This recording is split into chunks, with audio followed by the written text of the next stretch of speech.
ঝুরঝুরে বিরিয়ানি এত সুন্দর লাগে খেতে, দারুণ লাগে। তোমরা কারা কারা বিরিয়ানি লাভার একটু কমেন্টসে জানিও তো। আমি তো বিভৎস ভালোবাসি বিরিয়ানি খেতে। আজকে আমি মামির সঙ্গে গল্প করছিলাম বিরিয়ানি নিয়ে, তো সেখান থেকে আর কি আমার বিরিয়ানির ক্রেভিংটা হয়। এখন না বর্তমান এইরকম পরিস্থিতি হয়ে গেছে, আমার যা দেখি তাই খেতে ইচ্ছা করে, যেটা শুনি সেটাই খেতে ইচ্ছা করে। তো যাই হোক, এত পরিমাণে ক্রেভিং হচ্ছিল বিরিয়ানির, মানে বলে বোঝাতে পারবো না। লাস্টে গিয়ে আর নিজেকে কন্ট্রোল না করে বরকে বললাম যে তুমি একটু মাংস এনে দাও, বিরিয়ানিটা বানাই। তার কারণ বিরিয়ানিতে দেখো সব কিছুই ছিল বাড়িতে, বিরিয়ানির চাল, মশলাপাতি, যা যা লাগে সব কিছুই বাড়িতে ছিল। তো ভাবলাম একটু মাংসটা এনে দাও, তাহলে বিরিয়ানিটা বাড়িতে বানিয়ে খেতে পারি। তো সেই কারণে ও বিরিয়ানি নিয়ে এসেছিলো, তারপরে নিয়ে এসেছিলো হচ্ছে বার্গার।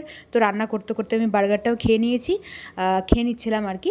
তারপরে যেখানটায় চিকেনটা হয়ে গেছে, আর এই যে বিরিয়ানির ভাতটাও হয়ে গেছে। আর বিরিয়ানি কিন্তু আমার খুব ভালো লাগে খেতে, মানে বিরিয়ানিটা এতটা পছন্দ করি আমরা সবাই, শুধু আমি না, মানে আমরা মোটামুটি আমাদের ফ্যামিলিতে